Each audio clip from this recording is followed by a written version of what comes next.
Welcome to A Slob Comes Clean, the podcast. I'm Dana K. White. I blog over at aslobcomesclean.com. That's where I share my personal deslobification process. As I figure out ways to keep my own home under control, I share the truth about cleaning and organizing strategies that actually work in real life for real people who don't love cleaning and organizing. Thanks for joining me today. This is podcast number 240, and I think I'm going to call it Getting Credit for Your Housekeeping Effort. Those who understand my struggles, those of you who don't just listen as, wow, now I understand other people, but instead are like, oh yeah, that's me. You already know what that title means. So anyway, I'll go into it here in just a minute. But before I do, I want to make sure that you listen to last week's episode with Renanda. I really love these strategy sessions that I've been doing with my some of my people who are patrons through patreon.com/aslobcomesclean. And we just got to talk through some things, and I've heard from several people who are like, yes, I also live in the country and understand how easy it is to just kind of spread your stuff out on land, that kind of thing. And so I love it because it brings in other people's unique situations, and we kind of get to talk through what might work, what to try in those situations. So go back and listen to that one too, but you don't have to stop now. Go ahead and listen to this one and then go back later if you missed it.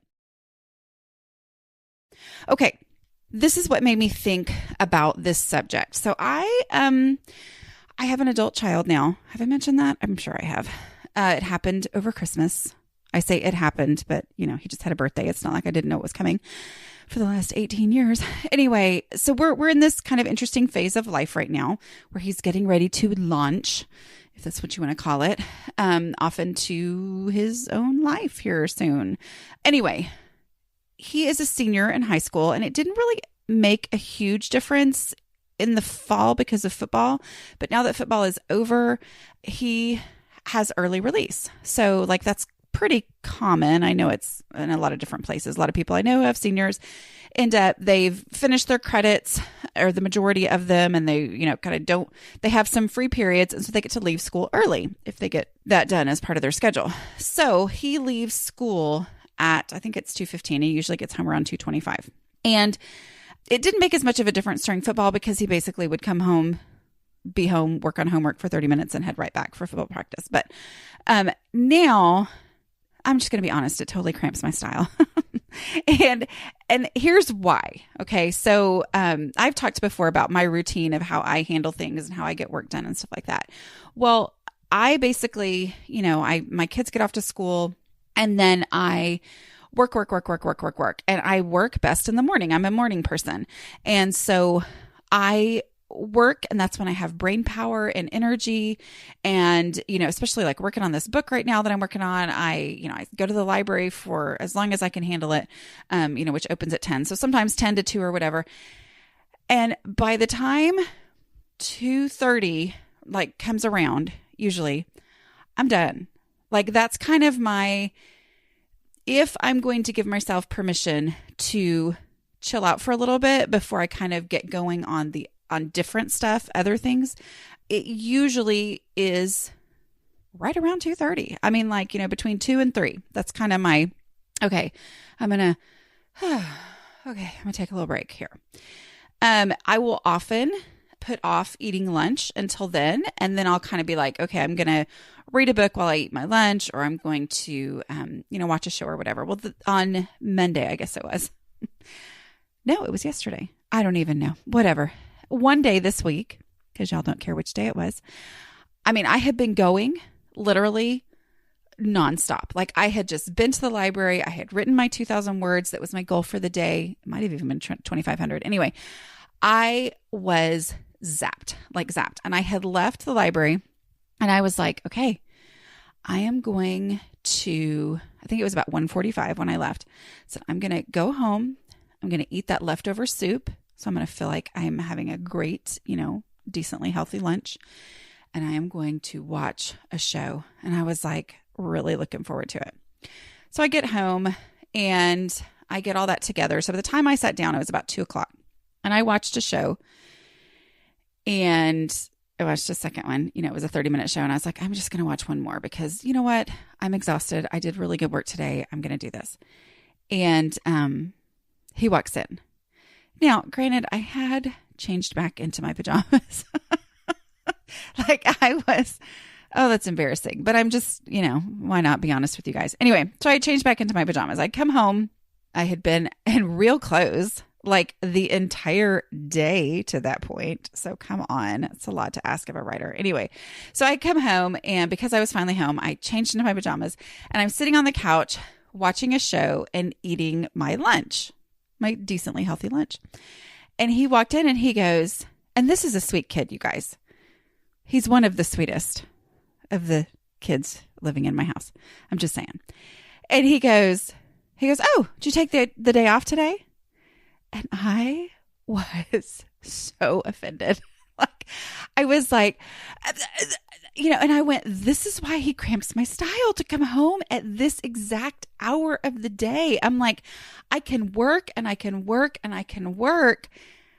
But if he comes home and that's when I'm laying down, in his mind, I've been laying down the whole entire day, or I have been sitting there watching TV the whole entire day, because that's the only awareness that he has of my time. Anyway, so I was it hurt my feelings. And I did kind of, say, no, I'm not explain. But I also get it. I mean, I'm not mad, because I get it. I get that you only are aware of what you see. Okay. And it made me start thinking about how that is one of the huge frustrations for a lot of us in our homes. I was writing yesterday. I wasn't even, necessarily working on the kitchen or anything like that. But that's our frustration, is we're like, I want credit for this stuff that I have done, especially in the beginning when it all feels so completely unnatural and you are, trying to make a dent in not having done what you needed to do. So it's that much more overwhelming, both in how much there is to do, because you're digging out from maybe, never having had a dishes routine and you're just getting started or whatever, but also, just really pushing past all of those mental hangups that you have against doing it this way. And really, do I really have to do the dishes every single day? Blah, whatever. All those things make it such this huge looming thing. Like, I have done something major and we want credit for it. So it made me think about this post that I wrote a long, long time ago. I did not go back and read it, but I'll give you the gist. And what I can only assume is just, it was one of those moments of realization for me, because that was a huge realization for me in the beginning of my deslobification process, was this never ends. And for so many of these things, what I did yesterday, it doesn't count today. Like, I can't ride the high of having done my dishes yesterday unless I do them again today. That's basically the only lasting benefit of having done the dishes yesterday, is that I'm only going to have one day's worth of dishes to do today. But as far as dishes being clean, they're not clean anymore, because we used them, because we live here, because we're people. Anyway, so the post is called All Housekeeping Points Expire at Midnight. And it's based on a marriage study that we did. I think we only did one session, in a Sunday school class years and years ago, back when that kid who's 18 was probably, a year and a half old. I don't know. It's been so long ago. And I think we didn't finish it just because, the timing didn't work or something. It wasn't because it was bad. It was just because the sessions were an hour. And anyway, so we didn't do it. We didn't finish it. But we did one that I remember. And the thing that my husband and I talked about afterwards, that we continued to talk about and joke about, honestly, is that he talked about, and he was specifically talking to husbands. He was like, listen, all points expire at midnight. Not all housekeeping points. I'm talking about housekeeping here because that's what I talk about. He's talking about just points in general. Like, if you have done something and you feel like you deserve some credit, realize all points expire at midnight. Meaning, you got to do it again the next day. You don't get to live off of the credit of what you did yesterday. in the future. And his point, which I think is a really valid point to think about, because the whole point here is I want credit for what I've been doing. I want somebody to notice and appreciate the fact that I've been working really hard all day and not assume because they see me when I'm taking my lunch break that that's all I did all day. I think it's really valid to talk about the reason he was talking about this in a marriage thing. And I think it was called Marriage on the Rock, like not on the rocks, but like on the rock, as in, Jesus is the rock thing. His point was, it's not going to help your relationship to get mad that you're not being given credit for what you did yesterday. Okay. So an example might be, you don't take out the trash, but you say, well, but I took it out, the last time I was supposed to take it out. And it's like, yeah, but that doesn't matter because there's trash here, or whatever. He's just talking to husbands. And I always, not to be sexist, but it's just an example that came in my head. And my husband does take out the trash, and I consider it such a huge blessing. Anyway, people will sometimes ask me, well, you never talk about, needing to get into the routine of taking out the trash. And I'm like, why? Because I don't have to worry about it. I am so incredibly thankful. So think about something that people do and give them the credit for that and go, yay, that makes my life easier. But anyway, and don't tell me they don't do anything that makes your life easier, because I guarantee they do something. Anyway, but his point was, your relationship is going to be better off if you will accept this fact, because it's a fact. And it's not just a fact in your relationship. This is not a flaw in your relationship that your spouse gets irritated over something that you didn't do, even though you did it the last time. Like, that's not a flaw. That's just a fact. That's reality, that all points expire at midnight. And it's especially true. And what was the point in the post was, housekeeping points expire at midnight. As soon as you mop the floor, something is going to spill on it. Or even if you're just lucky enough that that doesn't happen, which it always does. But if you're lucky enough that that doesn't happen, then, somebody's going to walk on it or whatever. I mean, dogs are going to shed. I'm telling you, my German Shepherd, it's a good thing I didn't know how much she shedded, because I adore her and I would not change a single thing. I absolutely love her. But those dogs just walk through a room and you just see them. You just see hair floating off of them. It's crazy. Anyway, worth it. Totally worth it. But oh my word.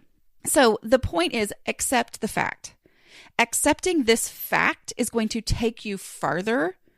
Accepting the fact that you are not going to enjoy the benefits of last week's mopping, other than the fact that this week's mopping is only going to be a week's worth of stuff to mop, as opposed to, months or whatever it was before. That's the only benefit. So wishing it wasn't so, wishing it was different than that, is actually only harmful to your whole overall process. And the acceptance of that is huge. Okay. A lot of us who struggle with this, I'm just going to say this. I have heard from some people who are like, well, I'm not a creative, but I am a math professor. And I'm like, I'm sorry. I feel like that's its own version of creativity, because your brain is working in a different way. This is how I view creativity, is like, there's stuff going on in your brain that's different than just the normal what you see in life, which I think we all have our own different kinds of creativity. All right. But there is that traditional creativity relationship between struggling with this kind of stuff. And I think a lot of times it's because we like to create something. We like to make something. We like to put our name on it.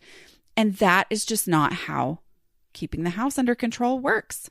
Okay. My house is not a project. I think that's one of the first chapters in my, How to Manage Your Home Without Losing Your Mind, which you can find at aslobcomesclean.com/book.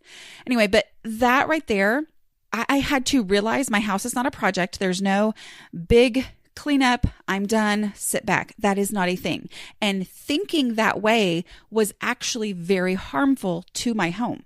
Thinking that way was part of the reason my house was always out of control, was because I always treated it like a project. I treated it like something I was going to be finished with, treated it like something I should get applause over. My house is clean. And instead, I would go, my house is clean. And then I would relax more than just sitting there eating my lunch and watching a show or two. Instead of doing that, the house would, while I was relaxing, the house would go back to being a total disaster. Okay. Because I wasn't doing the stuff that is actually the most important thing, which is the daily thing, which nobody notices. People only notice when you don't do it. Okay. Like think about, I don't know if you guys ever go to Chick-fil-A, but Chick-fil-A is known for, at least the ones near me, are just known for kind of up in the game a little bit. I remember when my kids were little and it was hard to take them places, I would go there and they would have little disinfectant wipes for me to wipe down the thing. And they were right there for the high chair, which is always disgusting, so that even though they were always clean with them, I could do that. They would have these little like stick to the table, placemats or something where my little toddlers could eat. Just little things that other places didn't have. And they had somebody walking around making sure I knew they had these things. And, you go to the bathroom and it's not just soap. It's also some lotion or whatever. See what I'm saying? So like if you go into a restroom are we talking about public restrooms? I'm so sorry, y'all. But anyway, that's where you notice things are either gross or great. But you go into a public restroom and it's perfectly fine. And you're like, okay, great. But you go into a public restroom and it's gross or it stinks or it doesn't have toilet paper. And you're like, ew. Like that's what you notice. You don't notice when it's just normal.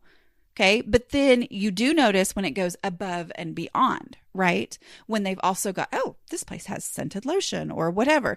This one is something a little over the top. They don't just have high chairs to make it possible for you to eat. They also have not high chairs in the bathroom to eat in the bathroom. That's not what I'm talking about. You know what I mean, right? Anyway, I'm just saying the above and beyond is the thing that you get credit for.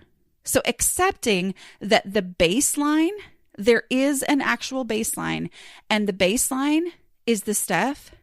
I mean, you can't ever expect credit because that's just a recipe for disaster. But I'm just saying, officially, don't expect applause over keeping the baseline. And what's the baseline? Well, it's my 4 habits. I mean, those 4 habits will transform your home. If you don't believe me, try it anyway, just to prove me wrong. And then you'll find out I'm right. Okay. But the 4 habits are: do your dishes every day. If you will do your dishes every day, it will change your house. Okay. And I know there's people like, well, but what about wiping down the cabinets? I'm like, that's great if you want to do that. But we're talking about the actual absolute total baseline to not have a house in chaos. Do the dishes every day.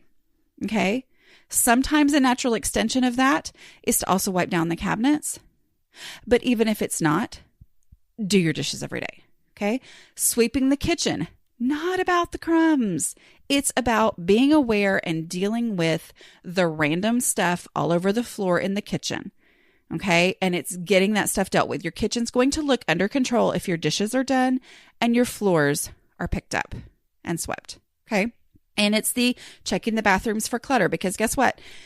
People say, can I use your restroom? Where's your restroom? And if you're anything like me, you know how it feels to be like, hold on just a minute. Okay. And run in there and see what it looks like before they actually go in there. But if you're dealing with, if you're checking them for clutter, meaning making sure there's not, clothes all over the floor and junk all over, empty deodorant containers on the, what is it called? What is that called, you guys? Empty deodorant containers. Bathroom counters. That's the word. Yes. Good podcast today, Dana. Anyway, but, making sure that the counters are at least straightened and not gross, and the floors are picked up and that kind of stuff. Those are baseline things. Do you ideally want to also make sure everything is wiped down and sparkly? Absolutely you do. And you could argue that that's baseline as well. But we're talking about the ultimate baseline, okay? I mean, it's one thing to walk in and go, oh, they didn't have a chance to actually shine up their bathroom. Oh, it's good to know that not everybody's bathroom is absolutely perfect all the time. But there's a difference between that and going, oh my word, this bathroom is a total embarrassing disaster, right? Okay, so we're talking about baseline here. Accept that baseline. And then the 5-minute pickup, meaning things are picked up and put away. If your dishes are done and your laundry is done, your laundry is not part of the 4 daily habits because it's a weekly thing for me. I do a weekly laundry day. But all of those things are not things that we go, yay, we have clean underwear. But we do go, oh no, nobody has any clean underwear. All right. So it's accepting the fact that baseline stuff is not something anybody is going to congratulate you on. It's what a lot of people in today's day and age call adulting. Okay. And I'm not saying that it's what people call adulting, you guys. Y'all, I'm sorry. I'm the one. I had to figure all this out because it was not natural to me and I wasn't doing it. And a big part of me getting better, me going through this deslobification process, was just the acceptance that this is how it is. There really is not a better way. There's no better way to keep your kitchen under control than to just do the dishes every day. There's not a better way. I'm sorry. There might be good dish soap that works really well for you. There might be whatever, but there's not a better way than doing your dishes, whatever that means. All right. So that's a huge part of it. So realize that applause only comes for the above and beyond. Think about in a work situation. And a lot of you guys who are listening are parents, right? Your moms. And so, when your kid wants to get major credit for something that you're like, that's just what you're supposed to do. Go above and beyond that. Anytime that you've had to get a group of kids to help rake the leaves in the yard, there are the kids who technically do everything they're supposed to do. And yes, it's helpful and it was worth it to make them do it. It wasn't fun, whatever. And then there's the one who goes above and beyond. That's the one who gets the praise, is the going above and beyond. But realizing that doing the dishes, unfortunately, is not going above and beyond. Now, as I sit here and say this, know that I'm proud of you for doing the dishes. Like, I know how hard it is to do the dishes when that doesn't make sense to you and you don't feel like it should be that big of a deal, but it is. You feel like there's got to be a better way when that hasn't been what you've done and you're like, I doubt this can work. I get it. So I want to say, I am the one to tell you I'm proud of you for doing the dishes and making yourself do them every single day. I am proud of you. But you can't expect every random person who walks into your house or even who lives in your house to be proud of you for doing the dishes every day. Okay? They're more likely to be proud over time, which is so stinky, right? I mean, I want you to be proud right away, because then if you're proud right away, then I can be done and I at least get to know that you were proud. But instead, it's going to take time. Okay. All right. Things that will take them time to actually notice. They may notice that cooking or making their lunches or whatever is just less stressful than it used to be. That's something that can be like, oh, actually, it's been that much easier. Or maybe they don't notice until the third day when they go, oh, I actually looked around and was inspired to start cooking again. I cooked 3 days in a row. Like, it's that kind of thing. Or maybe it's a week in a row. We've been cooking at home this month or for 2 months or for the last year or whatever. I'm not guaranteeing any kind of, I'm trying to give you the realistic perspective to not expect praise for things, not expect credit for stuff. But I'm saying that that's the kind of thing that somebody's going to notice eventually, more than going, have you noticed? Have you noticed? Which I have done many times in my house. Space to move around as you declutter things. That is the number one thing that has helped my family actually make change when it comes to clutter. And some of them realize it. I think my husband and my daughter do. My boys don't as much, don't necessarily notice, but that ability to live more easily in your house than you used to because you have more space to move around. That's the kind of thing that eventually they're going to appreciate that you've done. Okay. As opposed to, look, I moved everything off of the fireplace and shoved it in that corner over there. Doesn't the fireplace look good? And not that they're not going to, but like that's not the thing you get credit for. You get credit for actually improving life. Anyway, being able to find things.